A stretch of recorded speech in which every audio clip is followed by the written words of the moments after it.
She was a striking-looking girl, yet somehow had a quality of innocence. A beautiful mane of hair hung carelessly past her shoulders. She had gorgeous eyes, a petite but well-rounded body, dainty movements, and a very quick, shy laugh. Somewhere today this girl, let's call her Jane Robertson, which is not her real name, is trying to put together a life that was almost ruined. She was not a model, not a singer, not an actress, just a giggly little girl who didn't smoke, didn't drink. If she had a vice, it was one that she shared with millions of women.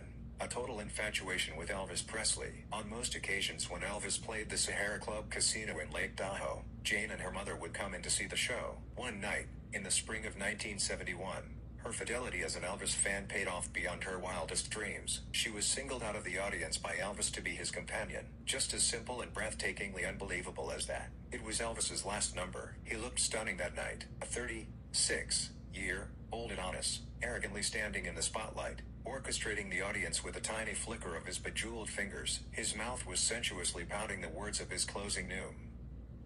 Brr, I can't help falling in love with you. And, as usual, middle-aged women who should have known better were swooning like teeny boppers in front of their portly husbands. In the second row of the packed audience sat Jane, totally mesmerized. As always, when Presley stood on stage. As Presley got halfway through his number, he whipped the sweat-soaked scarf from around his neck, kissed it and threw it into the audience. Women charged like Oakland Raiders linebackers, knocking over tables to the sound of broken cocktail glasses. Presley added to the pandemonium by reaching back into the band and producing more scarves. He would mop his forehead, kiss the scarf, and float it into the audience.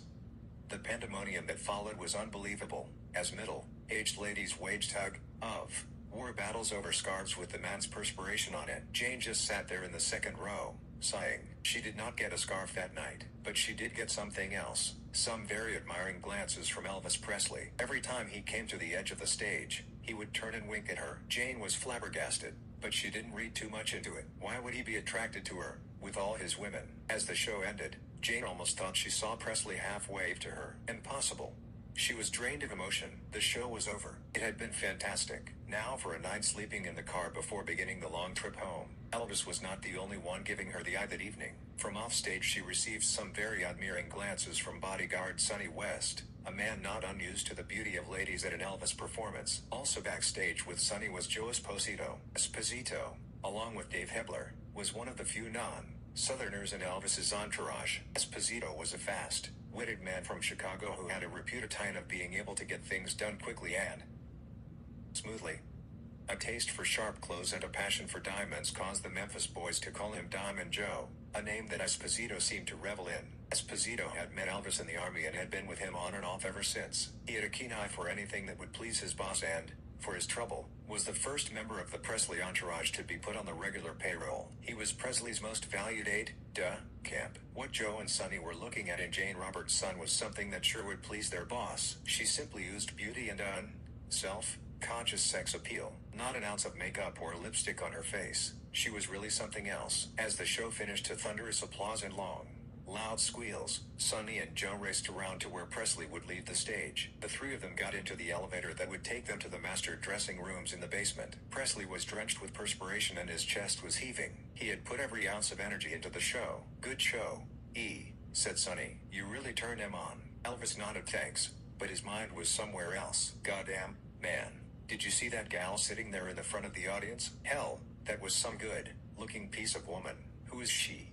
She was beautiful. Sonny and Joe were not surprised he had spotted her. Normally it's almost impossible to see an audience from a spotlit stage, but when Elvis had gone to the edge to throw out his scarves, he had been able to see for the first 3 or so rows. Yup, said Sonny with a big smile, as he helped his boss off with a gleaming, sequined white jumpsuit. I know the one you're talking about, a real honey. Sonny didn't need any pictures drawn for him. He dashed upstairs as the dinner crowd was still recovering from their hysteria and zeroed in on Jane Robertson.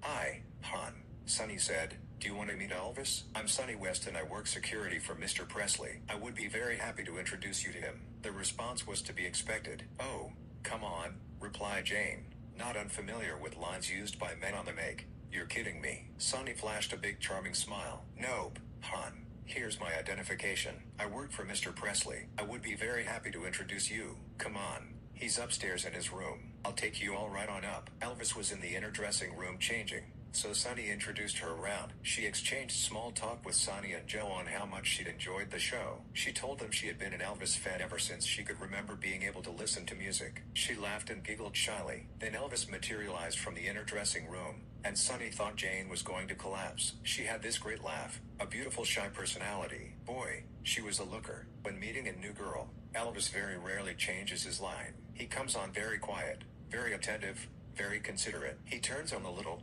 old, country boy act like a tap, and the girls fall like chopped down oaks. Even if Elvis wasn't who he was, say he was just an old truck driver, says Sonny, when he turns on that country boy charm, he could romance the Queen of England. Not surprisingly, Jane stayed in Elvis's suite that night. Her mother would make the trip home alone. Elvis really dug her, says Sonny. He saw a lot of her during that engagement. Bought her some clothes and stuff. Not that she wanted them. She just wanted to be close to Elvis. But in a short while, Jane began to change in an ever so small way. Elvis started to give her a couple of pills here and there to give her a lift. Not that she needed it, but I guess she just didn't want to look like a hick or a square. She was taking things with Elvis, and I know she had never taken anything before, says Sonny. The night that Sonny would like to forget, Elvis, Sonny, and Charlie Hodge took Jane on a trip to the Presley home in Chino Canyon Road, Palm Springs. When they arrived, Elvis was feeling like getting out of it. He had taken his usual dose of pills during the day, but his bedtime came around, about 3 in the morning. Elvis produced a bottle of prescription Hicadin, normally prescribed by doctors for severe cases of coughing and congestion.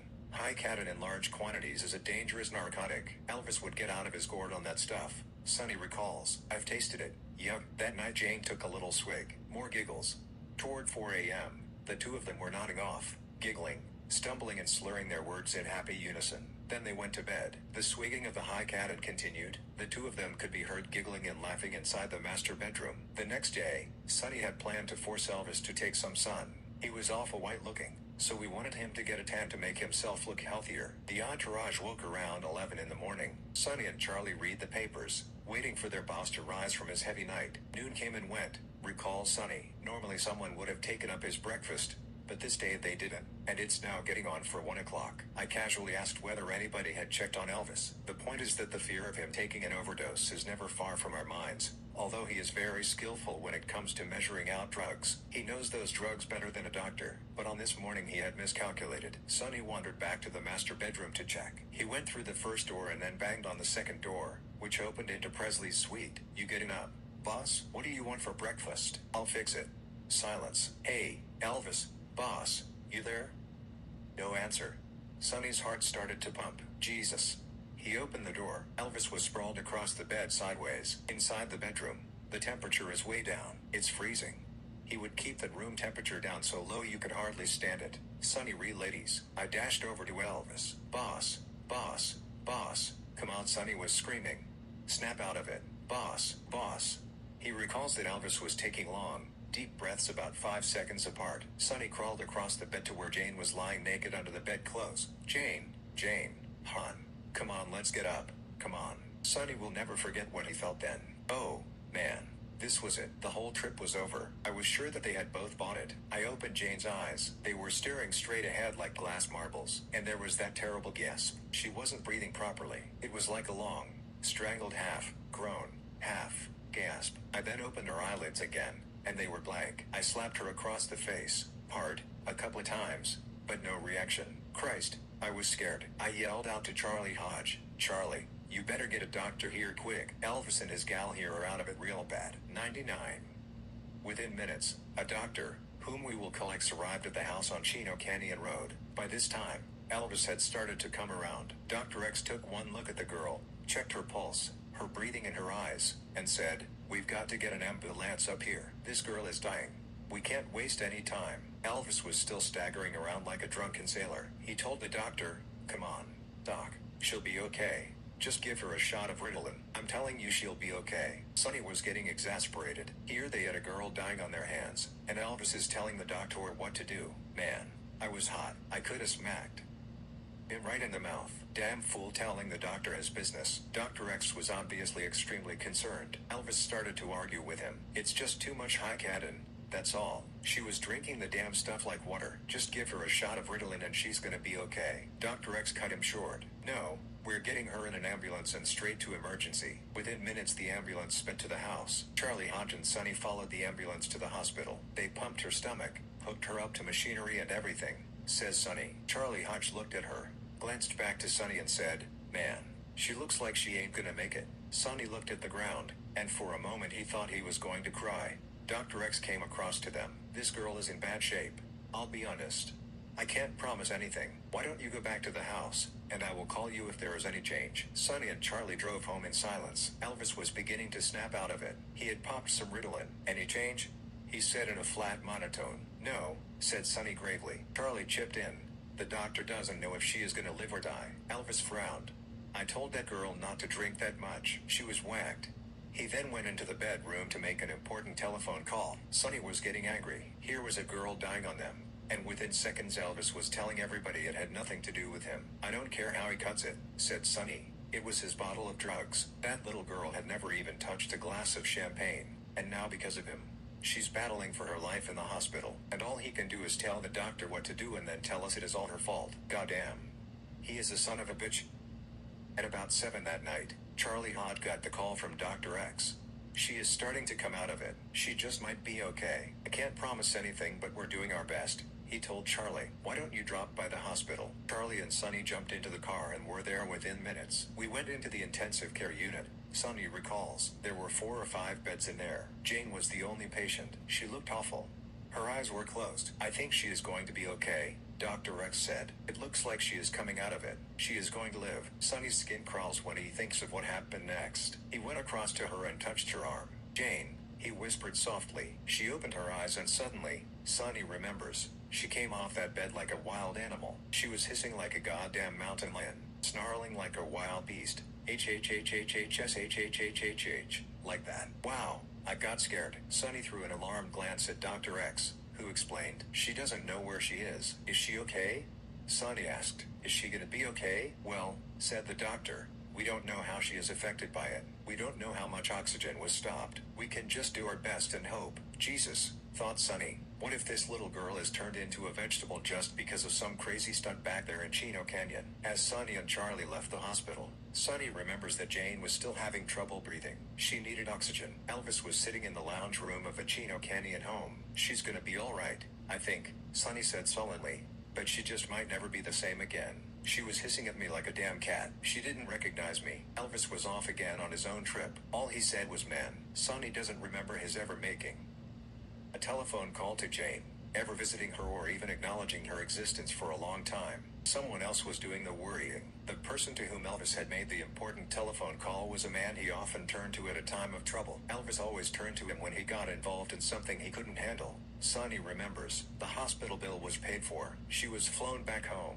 There wasn't a whisper about it in the press. The newspapers would have had a party with that one. Later on, someone brought up the fact that there might be a lawsuit brought by the girl or her mother. Joe Esposito was instructed to give her some money. The mother, bless her, wouldn't accept it. I think Joe ended up by giving them something. But the girl and the mother didn't want anything. They didn't sue or anything like that. They were real great people. The point was because Elvis had this image of being so anti-drug, the girl and the mother didn't want to destroy that image. That girl, Jane, she loved Elvis. Man, do you know, I believe that even if her daughter had died, the mother still would have kept her mouth shut. Jane did call Elvis later that year. He spoke to her briefly and he told her, according to Sonny, "Hon, when you get a little bit better, I'll take you on tour." But Sonny relates, she was out. Elvis didn't want to face the situation. Sonny saw Jane again. She and her mother had driven to Las Vegas to catch Elvis's show. He met her mother, too. They were sleeping in their car because they couldn't afford a room in the hotel. Joe Esposito found out about it,